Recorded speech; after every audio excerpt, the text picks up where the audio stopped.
do I begin? I am to a point where now I'm legitimately upset with Call of Duty World War II. I'm upset with Sledgehammer, and I'm upset with Activision, because this is the worst launch I think a Call of Duty has had in the last decade. Now I know there's been a lot of people saying, "No, Seth, no, it hasn't been the worst." I've been playing Call of Duty since Modern Warfare 2. So for you kids out there, that's about 10 years. And I've been at launch for all of them. And this is the worst launch. Now granted, you know, you can make the argument that there's way more involved in the game. It's not as simple, you know, I guess, and I use the word simple very loosely, as some of the previous ones. You know, now we have a headquarter. Now we have other things, you know, that might cause issues.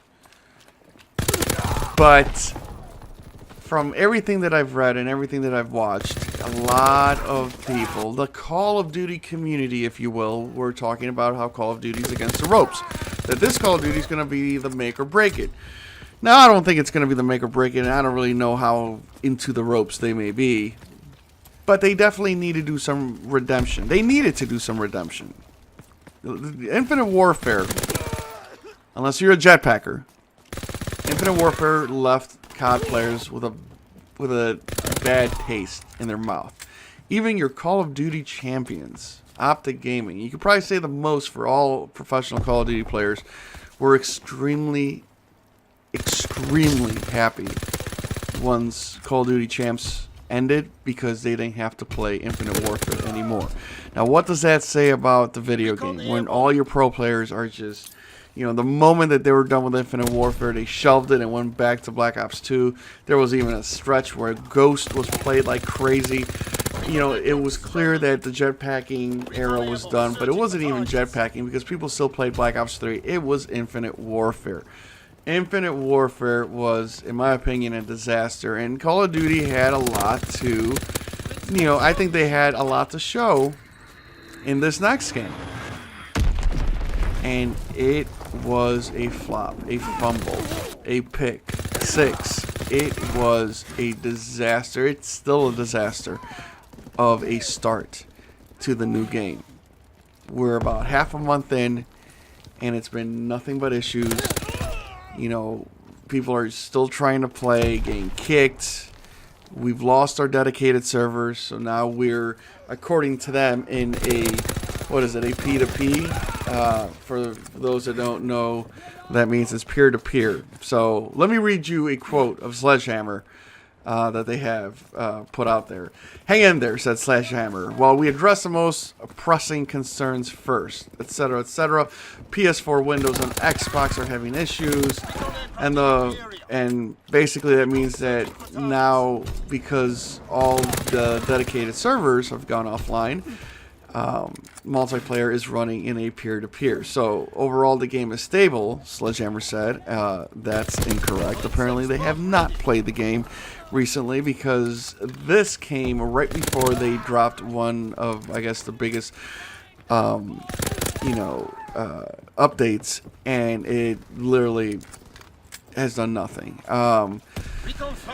But they try to backpedal by saying, quote, "However, we know that P2P brings things like host migrations and other issues that make for inconsistent gameplay experiences. Our objective is to return to dedicated servers is our highest priority." So really, what did the update do? Because I'm still getting kicked. Everyone else is still getting kicked, disconnected. The part that sucks is a lot of wins aren't counting. Especially if you get booted, it counts as a loss. Some people's kills and stats haven't been tracking. Now, you know, I think those will be able to come back eventually. I don't think it's the end of the world when it comes to that.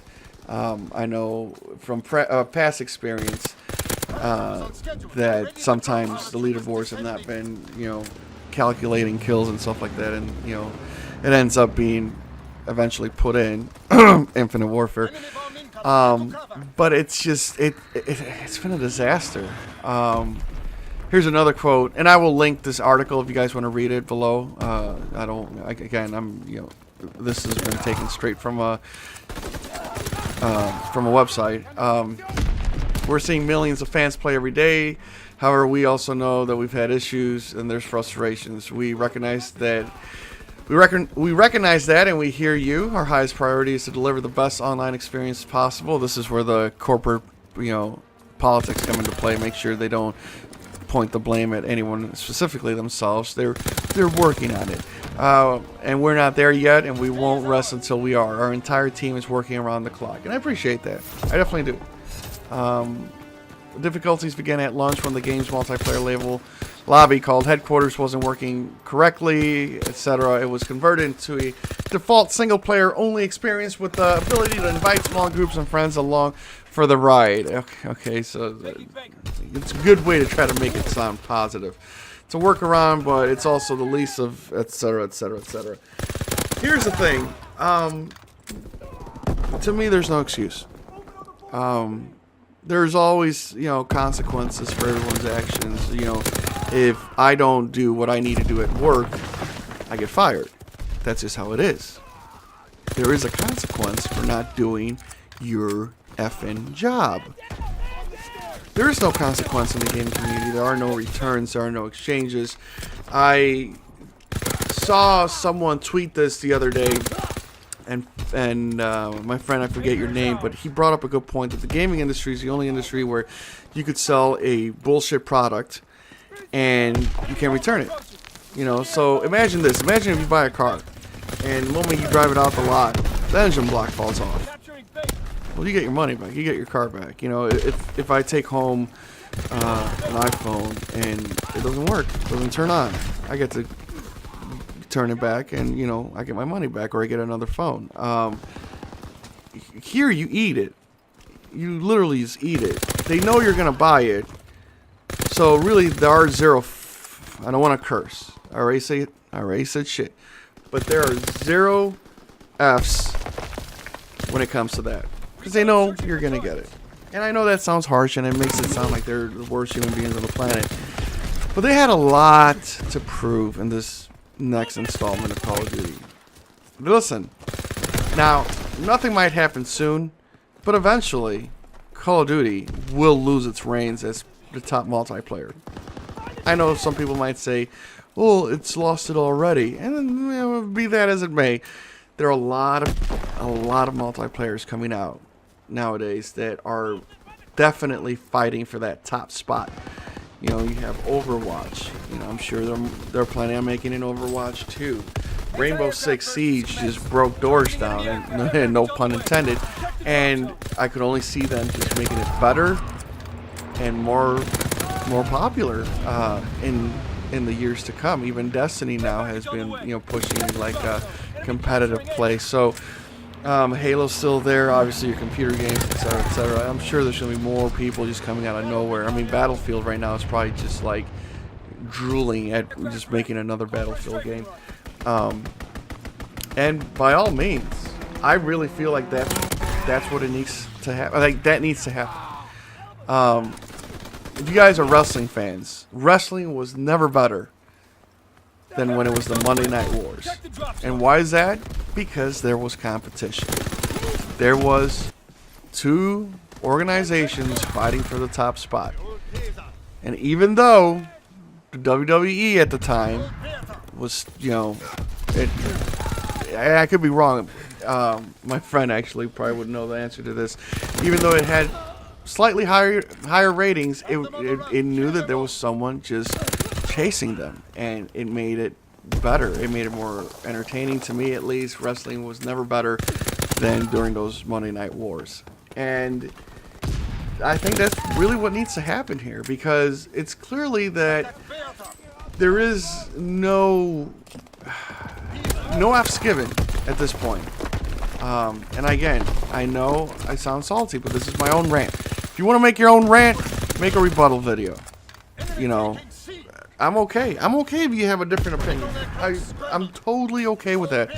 That doesn't bug me. I believe in freedom of speech, and I believe that everyone has the right to say whatever comes to mind.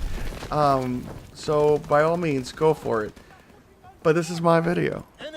So if you're still here, then clearly either you really, really hate me and you're like listening to every word I have to say just to make sure your rebuttal is good enough, or you agree with me and you agree that this is just absurd, inexcusable, because we should never have been here. Like, we should.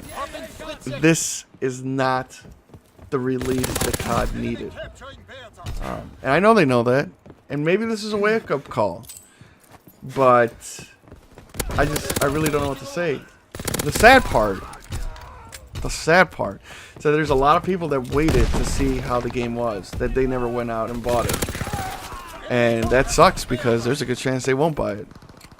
There's a lot of people, if you go on Reddit, there's threads of just, people trying to just get Activision to give money back. That's not going to happen.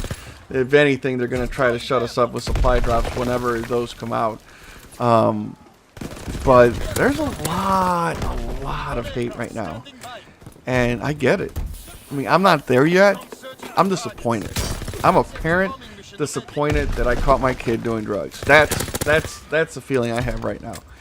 On a positive note, they haven't pushed supply drops yet, which is good, because I felt like Infinite Warfare had a lot of issues, and they just said, "F it, let's drop supply drops for now."